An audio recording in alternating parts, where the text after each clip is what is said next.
Hi everyone, I'm Emily and I'm an associate in the commercial technology team at Vinters. And welcome to the final episode of season 4 of the Vinters series. Our focus this episode is on how the benefits of digital innovation are at risk of being undone by digital threats. And to speak about this, we're joined today by James Chappell from Digital Shadows. James is the co-founder and chief innovation officer at Digital Shadows, a market leader in protecting businesses from digital risks. They identify organisations' unwanted exposure to risk and help protect against external threats. All in all, enabling businesses to go about their work and us to go about our lives without data being sold on the dark web, or mostly without. So it's really great to be hearing from James today.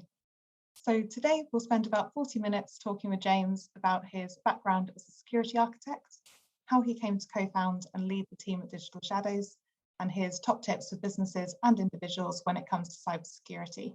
And as the Founders series is all about the people behind the business, I wanted to start with some quick fire and hopefully not too taxing questions. So first question, do you have a go-to podcast at the moment, which can of course be Shadow Talk, which is Digital Shadows' own podcast? Hi, Emily. Yeah, thanks for inviting me along today. It's great to speak to you, and really appreciate the opportunity.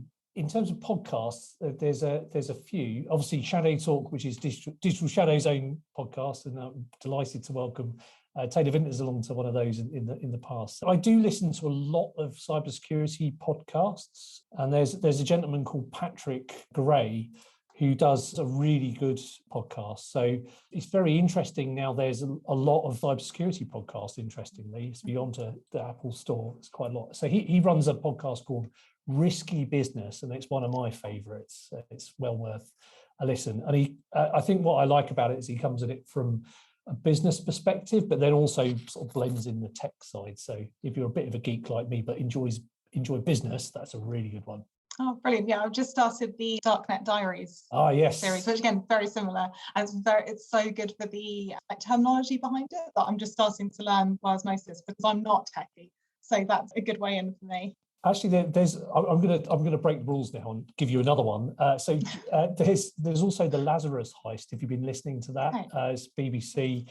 Jeff White is the journalist that runs that one. That's well worth a listen. It's done in a sort of a narrative of the North Korean attacks. So it's really, really interesting story. If you like sort of stories, that's a really good one to look at. That sounds great. Thank you. So second question is, which app do you use most often and why? My partner constantly takes the mickey out of me for having too many apps on my phone. It's quite a hard one to answer this because I've actually got over the number of icons you can have on your screen now. I actually have to search for them. But probably actually some of the visual ones I get a lot of use. There's the one I'm using called Picture This at the moment, which is great. I like some of the Google image search stuff where it'll identify the object in the aperture. Yeah, probably those two at the moment. Brilliant. And are there any apps that you would avoid? So I know one for me was again, start of lockdown, which we won't talk about, but was House Party, which I think they discovered when you opened it, you put something like 220 tracking cookies or those trackers as soon as you opened it. So yeah, are there any perhaps like that you avoid? Well, they also then subsequently got hacked as well, didn't they? Which led to the end of their business. So yeah, it was quite a severe outcome for them. I don't know, so many to choose from. I mean, really, to be honest, I'd sort of look for some telltale signs in the app. So if it's free, you are the product. Don't be under any understanding that you're not. So your data will be sort of monetized because that's how those apps work. You just need to understand the contract between you and the app's owner. That's the important bit, isn't it? So just making sure you know what is being sold and why. So we do monitoring for mobile apps for our customers, and what's really interesting is there are a lot of impersonating apps. So you might be using something, and a lot of this happened around, sorry to mention the COVID word, but I'll do it. There we go, too late. So if you look at sort of things like the health apps, there are a lot of duplicate apps going online trying to convince you to pay for a vaccination or a certificate of some description. I think that's just really low.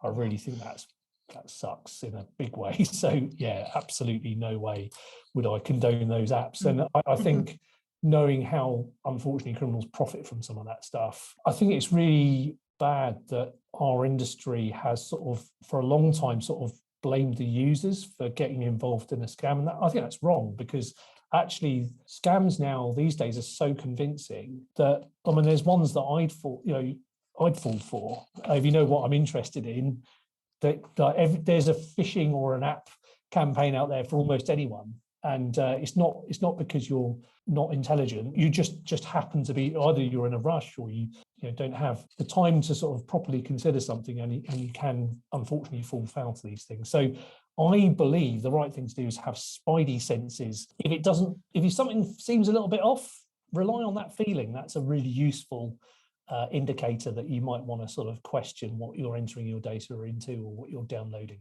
That's a good top tip to live by. So now a little bit more work related. What was your first job? Aside from paper round and supermarket, grocery seller, and then I worked in petrol stations for 7 years. Outside of that, my first professional job, I was working in the telecoms industry. I was very fortunate to work with a large telecoms equipment manufacturer, kind of about the same time the internet was becoming a thing. So remember Netscape Navigator and the Lynx text browsers, these kind of things. So it was a really interesting time to be alive, because I kind of watched the internet sort of coming into being. Prior to that, sort of data was used for uploading and downloading files, and you started to see sort of the web really take hold. So it was really interesting to watch the birth of things like sort of Google or Excite News or Yahoo. There you go, that ages me. and watch the things that are coming to being. I worked there from about 95 through till about 2001. I was lucky enough or unlucky enough to live through the dot-com boom and bust in California, so actually in San Francisco. So really interesting first experience of the tech industry. That's good. That actually sort of links to my next question a little bit. So I know that you've worked in both the UK and the US. Do you have a favourite between the two? I think I've chosen to settle in the UK. So I think my home feels like the UK, but the US, it gets a lot of flack from a lot of countries, but it truly is an amazing culture, really innovative, really beautiful as a country as well. I mean, if you like trekking or like, people don't realize how amazing the US wilderness is. It just is phenomenal. Yeah, so I love America, but home is the UK. I think is probably the way I'd answer that. That's a good safe answer. That's a good one. So moving now to more about how you started out with Digital Shadows and your career in particularly cybersecurity. So I know that you've started your career in cybersecurity. How did you first get involved in that field? The telecoms manufacturer I was working at had a bunch of security projects going on in it. So when I finished in 2001, I was working on a few of those, in particular around sort of authentication in the sort of early version of the mobile internet, which was really interesting. I then, in 2001, so the bubble burst in California, I came back to the UK, really in the middle of a recession. I was very fortunate to find a job with a technology consultancy called Detica, really interesting business. And they had a job going, sort of like a pre-sales engineer stroke sort of development manager. And we built up a little sort of demo rig, sort of showing different technologies to customers and showing what this consultancy could do. And it was a really interesting role, because you've got to do a lot of different things. About a quarter of the projects that I worked on were security related in some way. So they involved authentication or antivirus, or involved sort of controls that you would use to secure data. Really, really interesting. I just sort of felt a natural, I was already a bit of a tech geek, sort of enjoyed technology, but then I found these projects in particular sort of very, very interesting when it came to things like cryptography or authentication. There was some really interesting technologies out there. What really fascinated me about them was that security should be invisible. It shouldn't feel like you're being secured. And a lot of us have to deal with looking after lots of passwords today, right? I was intrigued by this idea is if you did it really well, you make it really sort of seamless for a user, then the world would be much better. And you can see all these attacks happening at the same time. And I just thought that was a really inspirational thing. And I ended up working for a mixture of public sector and commercial clients for them as a consultant. I did that all the way through till about 2011. And a company called BAE Systems bought Detica, which, you know, they're a very interesting organisation. But Al and I sort of decided it was time to go off on our new adventures at that point, and founded our company as we have it today. Fantastic. Yeah, I can 100% see how that could lead to digital shadows. So when you first started, what did you focus your time and resources on in those early stages? Al and I felt we had a business in us and we wanted to give it a proper go. If you put your mind back to 2011, 2010, social media really taken off in a big way. And we were seeing security consultants go, "Oh, don't go near social media. That's really bad." And that's just not a very practical answer to living in a digital world, because, you know, it was also the new horizon. It's the new way of doing business. So we were like, well, these stuffy security consultants don't follow them. You actually want to be innovating. You want to be doing things differently, but obviously you want to do that safely. So we came up with this idea. You've got a digital footprint, which is the thing you want to have online. That's a positive thing. It does positive things for your business. And the digital shadow, which is the things that are relevant to your risk. It was an interesting concept, and we still actually today sort of base it on that. But when we first started out, we were sort of essentially consulting. So you'd sort of go and find an organization, you'd say, hey, you know, we'll go and map out your digital footprint, and then we'll go and find out the risky bits of that. And then we'll write you some advice about how you can reduce that risk. And it would come out as a sort of a report, consume, and then take actions on and show that you'd progressed. And that worked really well. But what became almost immediately apparent was you wrote the report, you wrote the recommendations, and then something would change. So a competitor would come online, a new brand would be there, your business would be acquired, or you know, all kinds of things can happen to businesses and do all the time. So it's no good just sort of doing it as a point in time. So we very quickly realized we needed to make that a service that would be something that's delivered on an ongoing basis. And that's really what led to us creating Searchlight, which is the service we run today. So linked to that is one of your titles, is Chief Innovation Officer.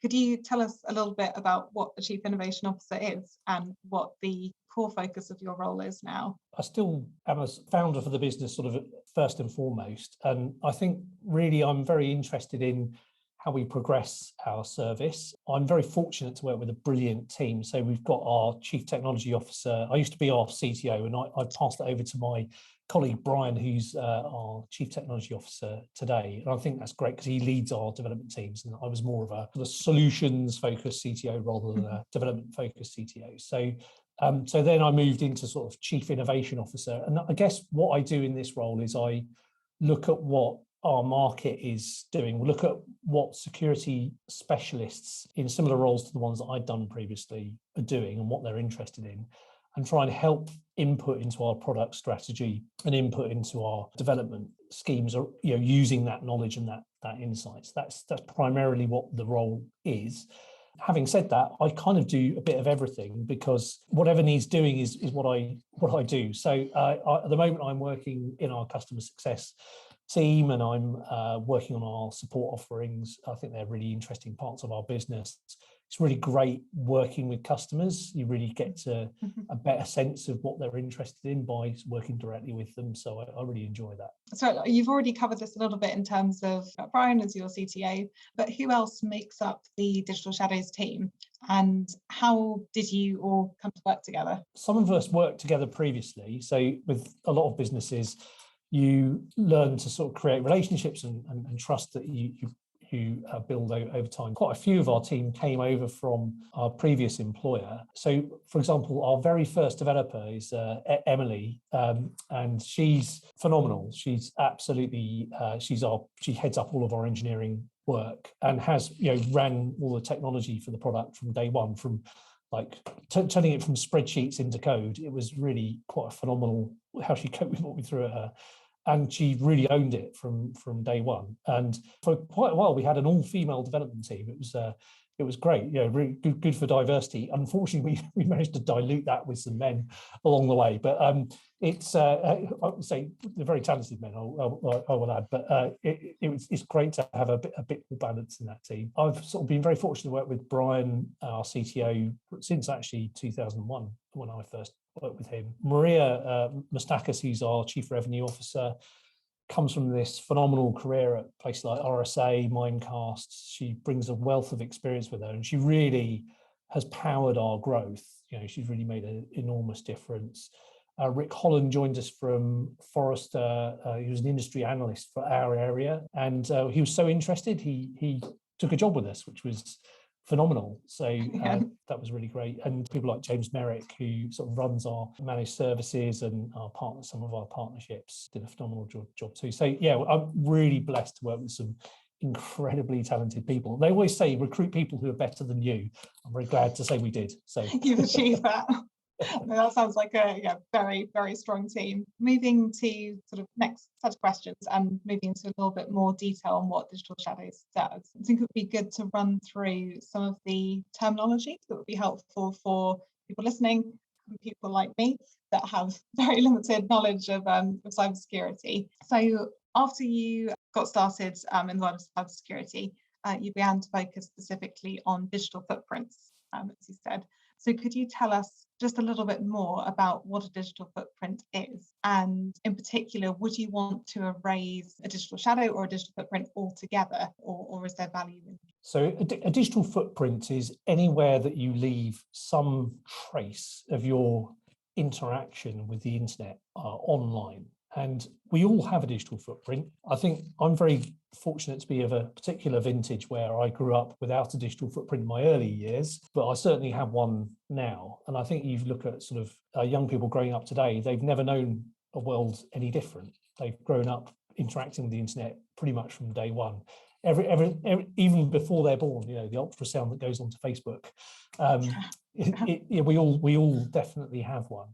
And I don't think that's a bad thing. That's actually, it allows us to participate in a digital society, and there's nothing wrong with that. But there are implications, and that's really where my interest lies, is sort of working through those implications. You ask about deletion, there's actually quite a lot you can do to manage a digital footprint. So that can include things like removal of content based on trademarks or based on, you know, terms of service that are being abused.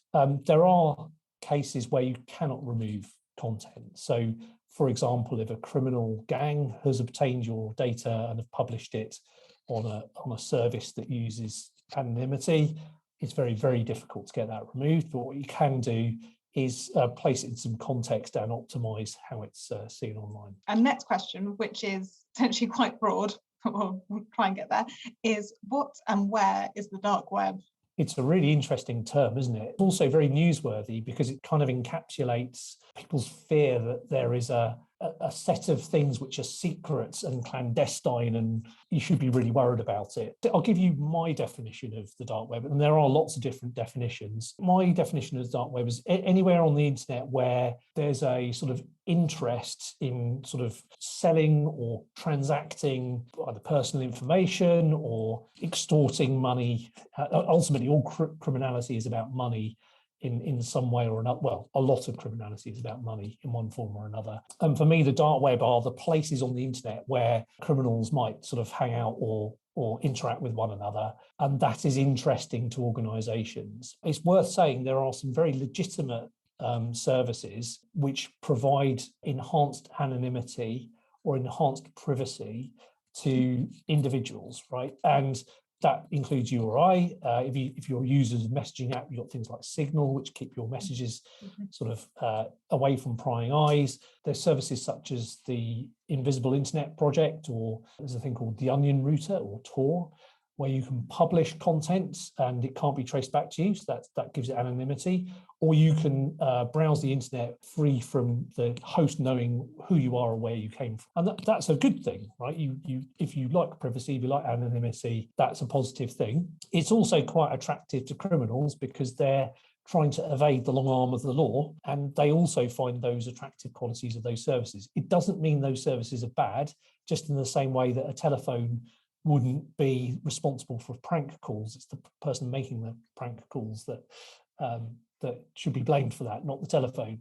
So it's really interesting. I think for some people, they kind of conflate privacy and anonymity enhancing tools with criminality, and that's really the wrong way to go. That you're using a remote VPN or something like that, it doesn't mean you're using it for bad purpose. It's just your use for privacy.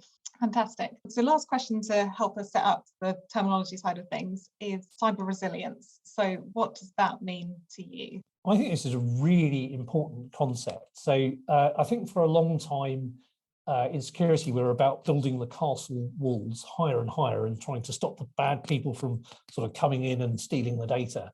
And that just doesn't work in the modern world. It's a flawed. Well, there's a concept called deperimeterization, which means that no longer really as effective a strategy as it used to be. I think the other thing is that it's inevitable. All organizations will have some kind of security event. It can be very small, like your antivirus going off. It can be quite big, like someone attempting to break in by trying lots of usernames and passwords. But it's guaranteed. If you're on the internet or you're using technology in some way, you need to think about the security, and you will have events, security events, not breaches, events that you need to pay attention to and take action on. Resilience, cyber resilience, is all about, I've got these events. If a negative thing happens to me, rather than just trying to stop the negative thing from happening at all, you're paying attention to what's going on around you, having good situational awareness, and you're trying to respond. So, for example, when that phishing email comes into your CEO's inbox, does he know how to respond? Does he know, oh, this looks a bit odd, I'll send it to this place. Mm-hmm. Then what happens? You might go and block it from being received by other employees, for example. That's an example of resilience. You're accepting there are events, but you're trying to bounce back from them, and you're trying to become stronger and better in response to it. And I'd absolutely recommend all organizations consider cybersecurity not as preventing bad from happening, but more obviously reducing the risk of that happening, but also responding and recovering from events. Yeah, I know our IT team do a test where every so often they'll send a fake phishing email. I just think it's one of the best things because, I mean, it's embarrassing if you click on it, but it's also no harm. It's embarrassing to you, but it's not actually an issue for anyone else. And it's a really good test of just, you tried it once, now you know, and then hopefully it won't happen again, and just increasing that awareness as you go. I think it's really important that's collaborative though, right? So you don't want to sort of shame people into compliance. No, not publish a name and shame list at the end. So I think it's really important that it's a positive interaction with people when you're talking about security. So rather than wrapping people over the knuckles, sort of celebrating good behavior and helping people think about other tools they have available to them to keep themselves secure. So now we've covered good background on the terminology, I've now got a few questions about Digital Shadow's services. So one of your key offerings, which we've already mentioned, is Searchlight. Could you give us a bit more of an overview of what Searchlight does? Sure. So Searchlight is a technology that basically collects information from the internet that's published online. We sift that down and turn it into a needle-rich haystack of risks that our customers are interested in. And then our analysts or our technology picks through that needle-rich haystack, picking out just the needles to help our customers to then take action on them. And we do that really in two ways. One, we look at our customers' brands and assets on the internet and look at things like breached passwords, or we look for manipulation of their brand, or we look for exposure of the technology to sort of help them understand that.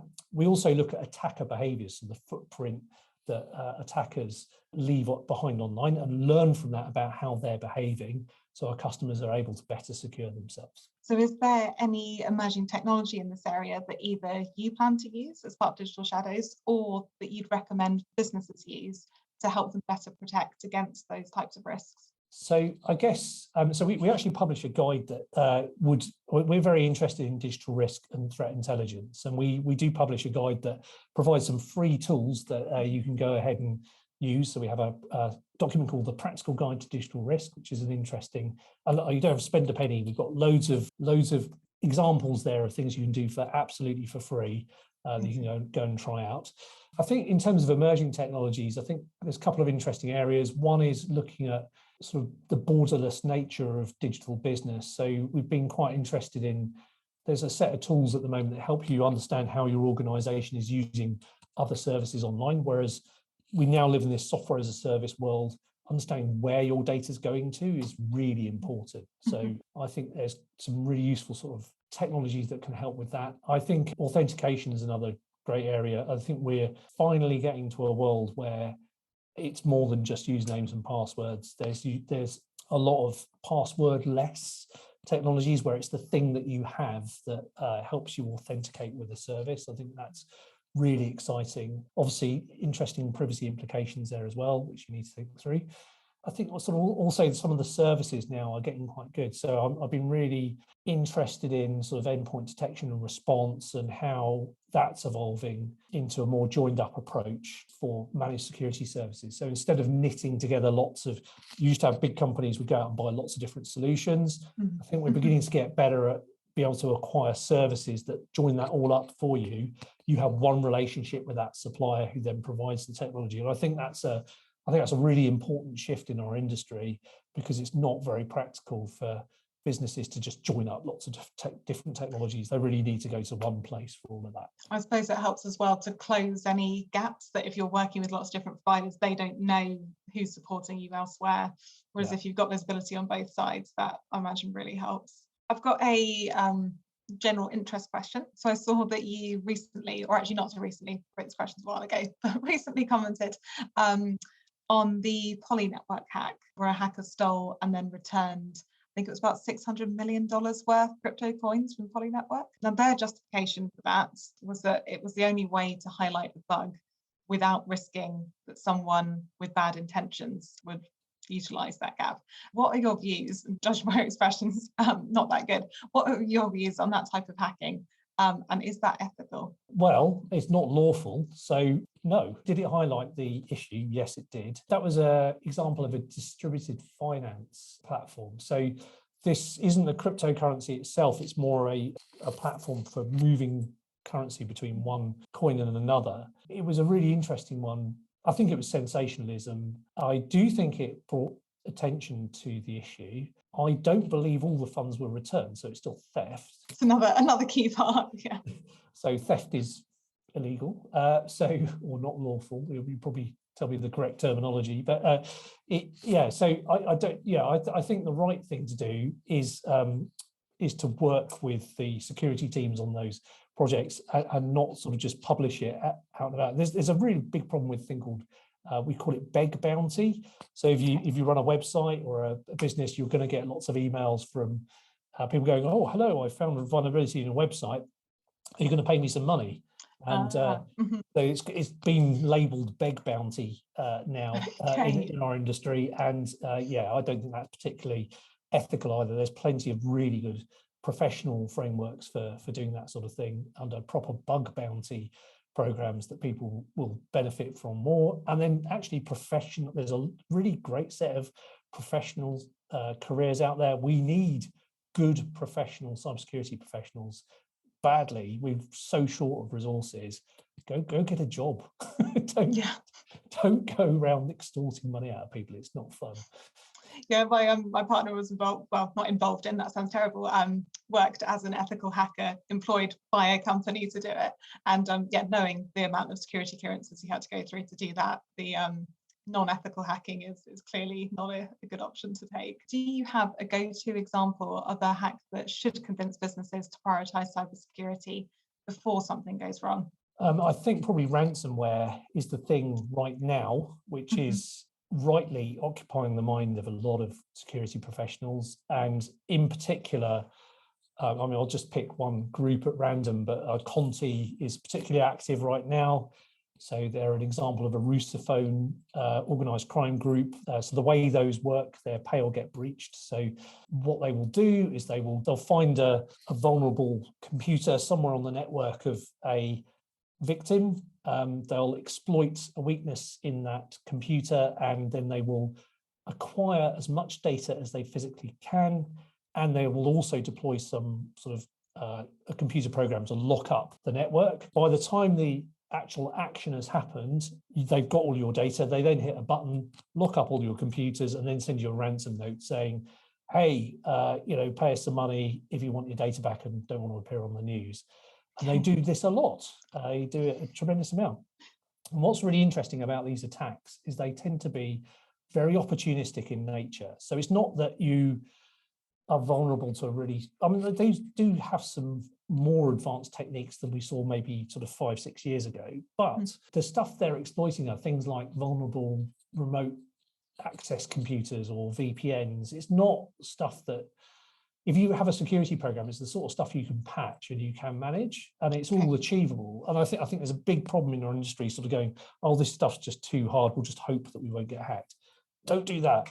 Have a proactive approach.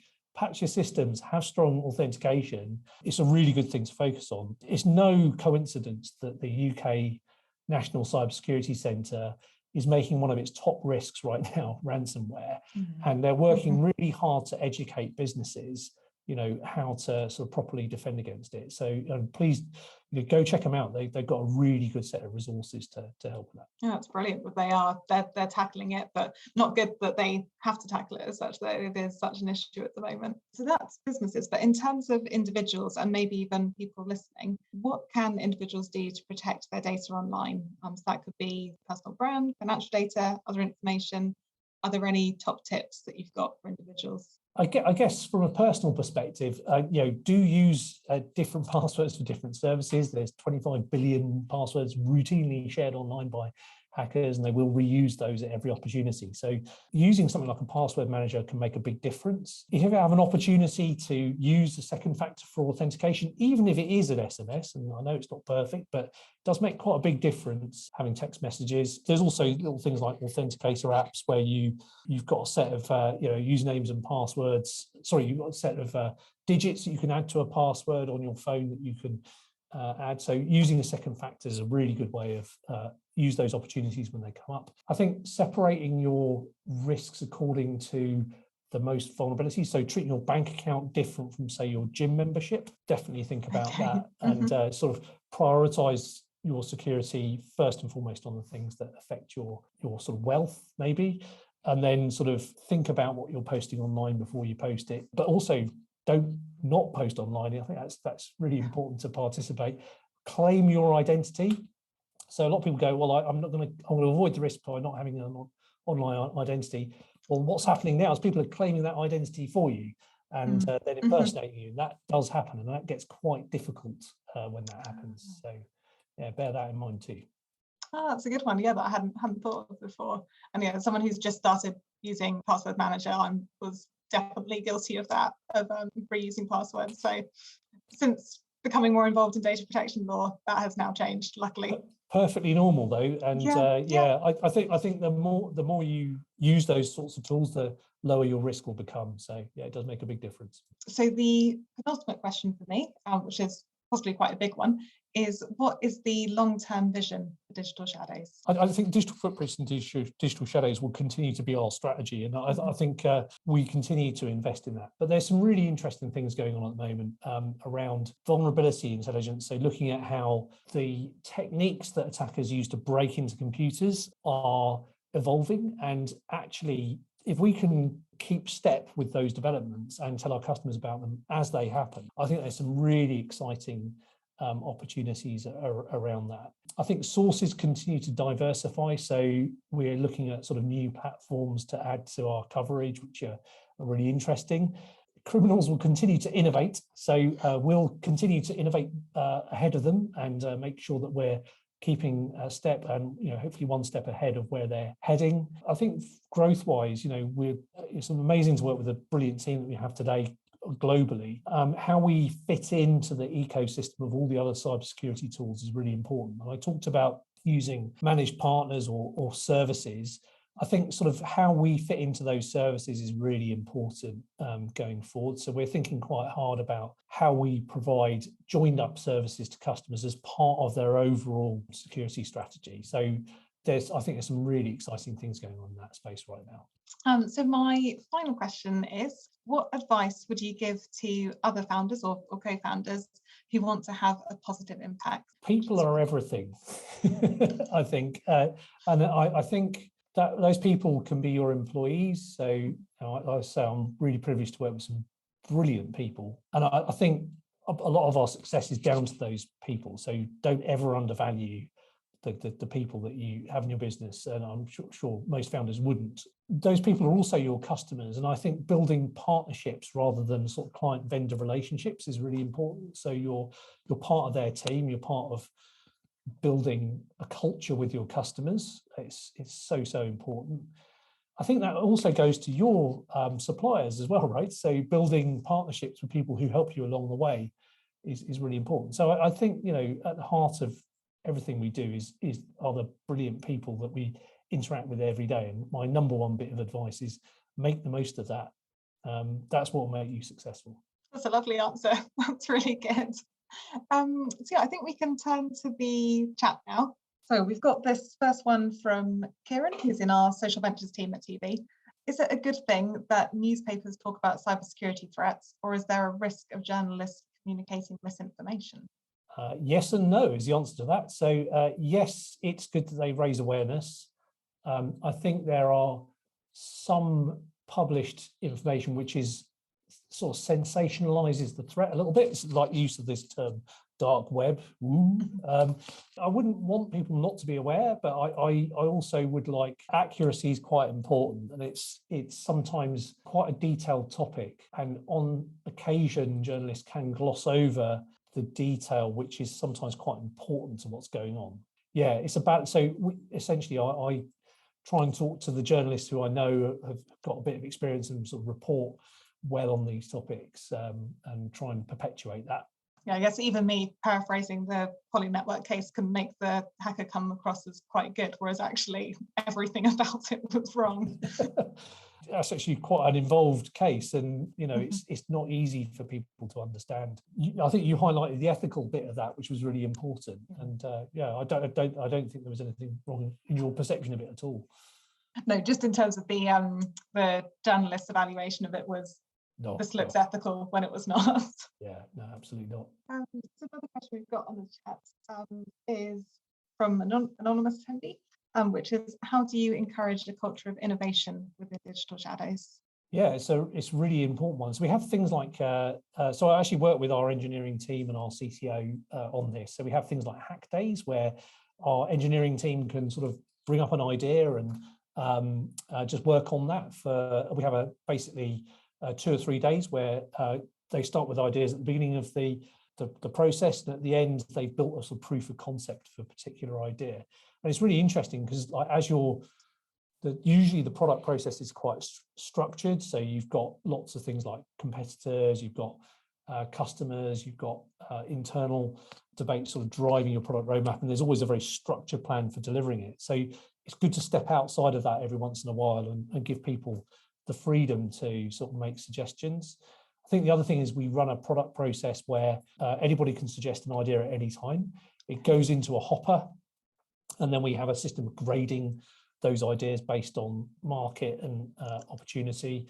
We also encourage anybody in the company to be able to submit one of those ideas. You don't have to have a particular set of qualifications. You can just make the idea, submit that. We also ask our customers directly to help us understand what they want to do, and yeah, we have a customer advisory board there as well. So yeah, I think just being sort of generally open to ideas is the main thing. Yeah, just all angles is yeah, good approach. So we've got a question here which I really like is which digital risks do you identify for your customers that tend to concern them the most? So we detect documents that are accidentally leaked on the internet. And you can actually experiment for yourself using Google. So you can type into Google confidential, not for distribution, file type :PDF, and you will get a lot of PDF files with the word confidential in them. And it's surprising the number of those. There's a guy called Johnny Long wrote a book called Google Hacking, which was all about how you run sort of searches to find sort of interesting information on the internet.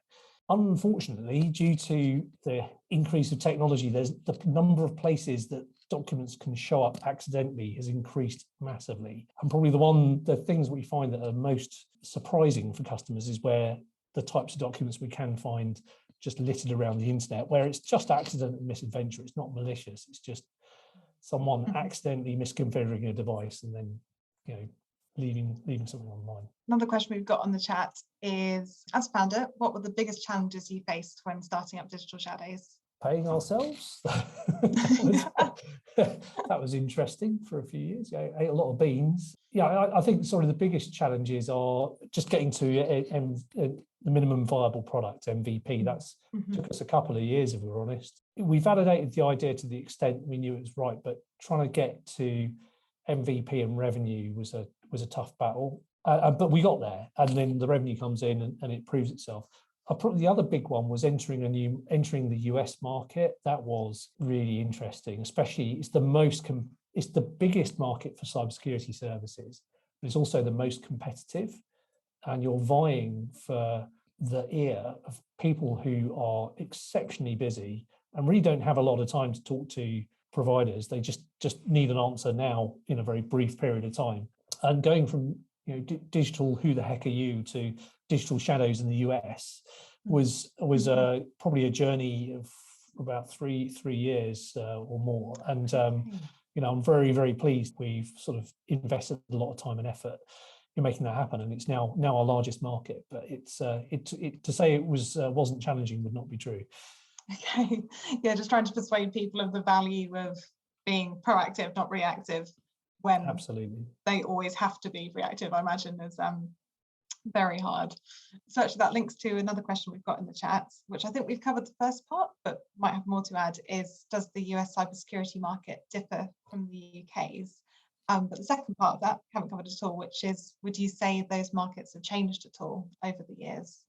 So yes, the US market is different from the UK in that they tend to adopt slightly earlier. I think UK likes to see a bit more evidence first before they adopt. Although having said that, there are some very innovative companies in the UK which are buck that trend, certainly. I think in terms of, it is different, probably just in terms of the amount of noise that there is out there. So there's a lot of venture capital looking for a home in the US, and that means there was thousands upon thousands of venture-backed cybersecurity companies about 5 years ago. There's a lot less now because of the nature of venture capital. Some will be successful, some won't.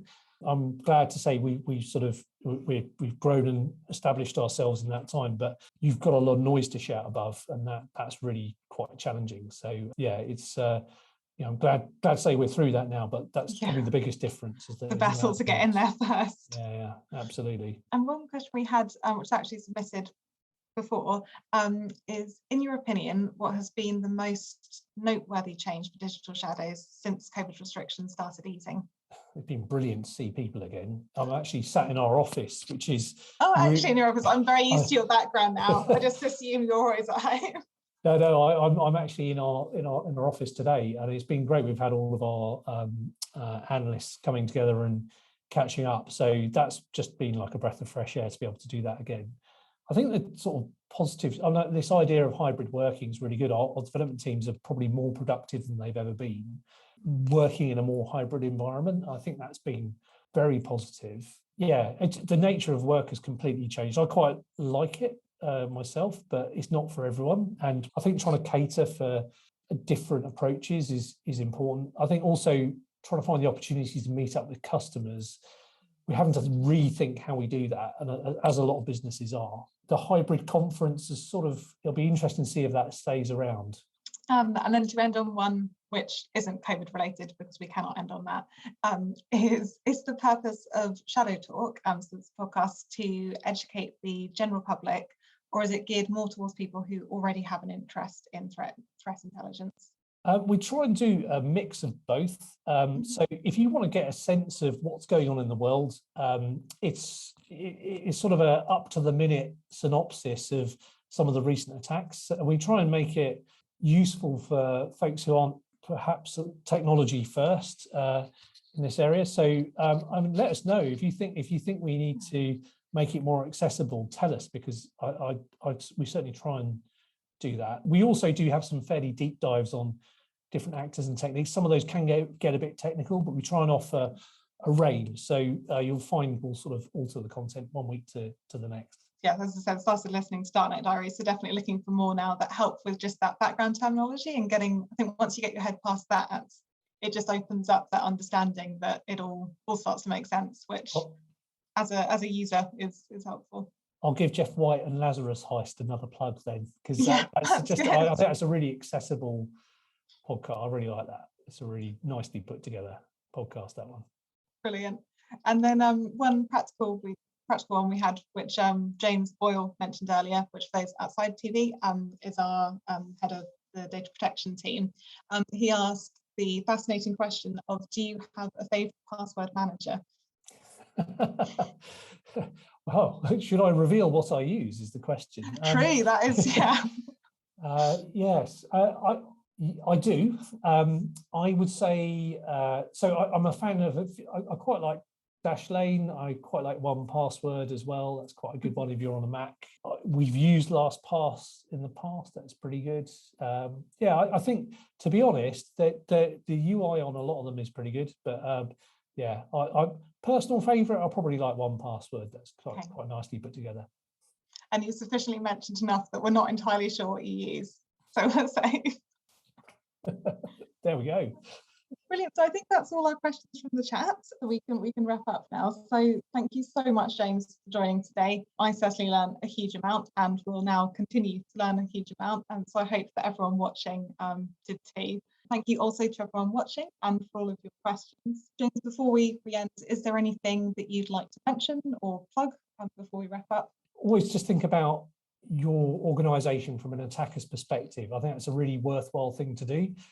Try to focus on security in a positive way. That's always the right thing to do for businesses. Don't sort of be scared. Actually engage and have a conversation about security in your organisation. That will always lead to a better outcome.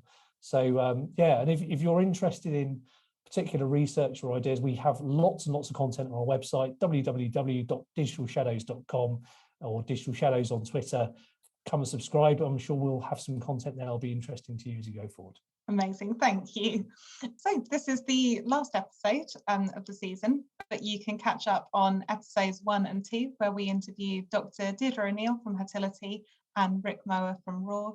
You can find those interviews, and also there'll be a recording of today's interview up there, and you can go to taylorvinters.com/the founders series to see those. Please also do get in touch with us if you know of any founders who are using tech in exciting or innovative ways, as we'd really love to hear from them, either in this format or any others. So thank you so much again, James, for taking part, and thank you all for listening.